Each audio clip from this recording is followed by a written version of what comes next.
Nasib guru honorer, khususnya untuk guru ya sahabat-sahabat. Namun secara umum untuk honorer, pemerintah matangkan skema pengangkatan jadi PNS atau P3K.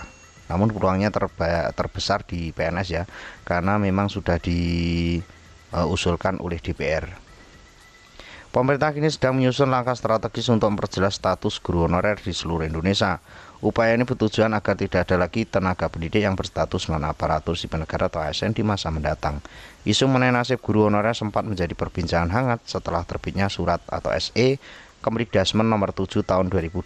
Menanggapi hal tersebut, Dirjen GTKPG Nunuk Suryani memberikan penjelasan resmi status baru guru honorer dalam seleksi ASN. Nunuk menyatakan bahwa pemerintah telah berkoordinasi dengan Kemenpan RB. Fokus utamanya adalah memastikan semua guru masuk ke dalam sistem ASN melalui mekanisme seleksi resmi.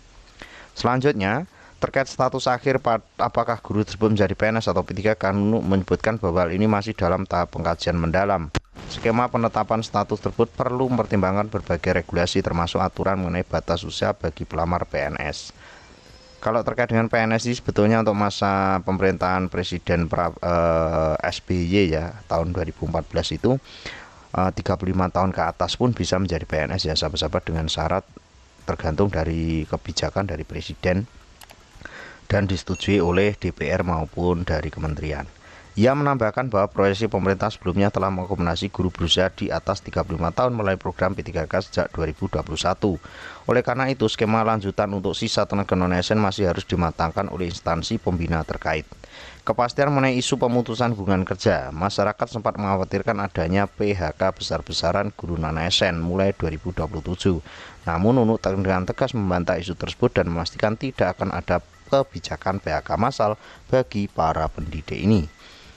Pemerintah saat ini memprioritaskan guru non-ASN yang sudah terdaftar dalam data pokok pendidik atau Dapodik untuk memproses menjadi ASN.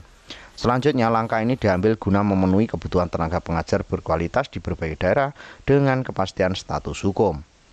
Ini saya kira terkait dengan Dapodik ini ya sahabat-sahabat, untuk sahabat-sahabat guru non-ASN atau sahabat-sahabat honorer yang ada di sekolah negeri yang sudah masuk di Dapodik ini nanti akhirnya akan diangkat menjadi ASN dan ditempatkan paling tidak di sekolahnya masing-masing ya sahabat-sahabat, karena di lapangan sekarang ini masih banyak sekali guru-guru di daerah pinggiran itu kekurangan. Poin-poin utama dalam surat edaran nomor 7 2026, guru non-ASN tetap menjalankan tugas di sekolah negeri hingga akhir Desember 2026 atau sekitar kurang lebih 6 bulan lagi. Berlaku bagi guru yang terdaftar di sistem pendidikan per 31 Desember 2024 dan masih aktif mengajar. Lalu bagaimana untuk yang TMT-nya 1 Januari 2025?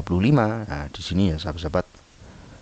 Apakah yang masuk di Dapodik ini adalah masuk Dapodik pertama ataupun yang masuk Dapodik itu Dapodik sekolah negeri, seperti itu ya sahabat-sahabat.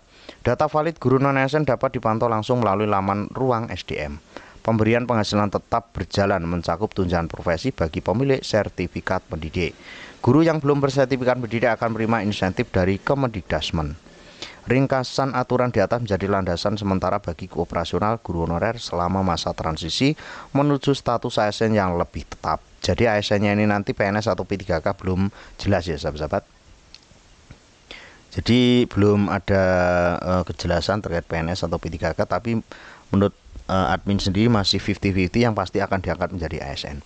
Ketentuan penghasilan bagi guru non-ASN, selain kejelasan status, pemerintah juga mengatur skema pemberian tunjangan dan insentif selama masa penugasan berlangsung.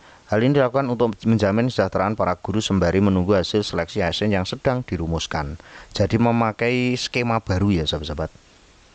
Ini untuk sahabat-sahabat belum memiliki sertifikat pendidik, insentif dari Kemendikbudrismen, semua kategori guru non-ASN, penghasilan tambahan dari pemerintah daerah atau opsional.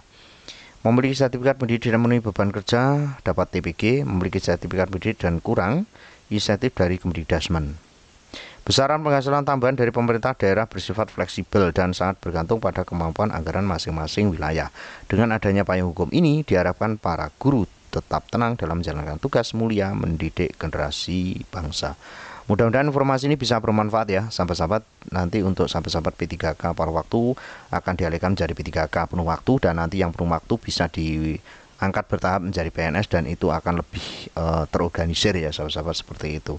Dan bagaimana untuk profesi lain? Saya kira untuk profesi lain atau non guru akan mengikuti secara bersamaan. Mudah-mudahan informasi ini bisa bermanfaat ya sahabat-sahabat.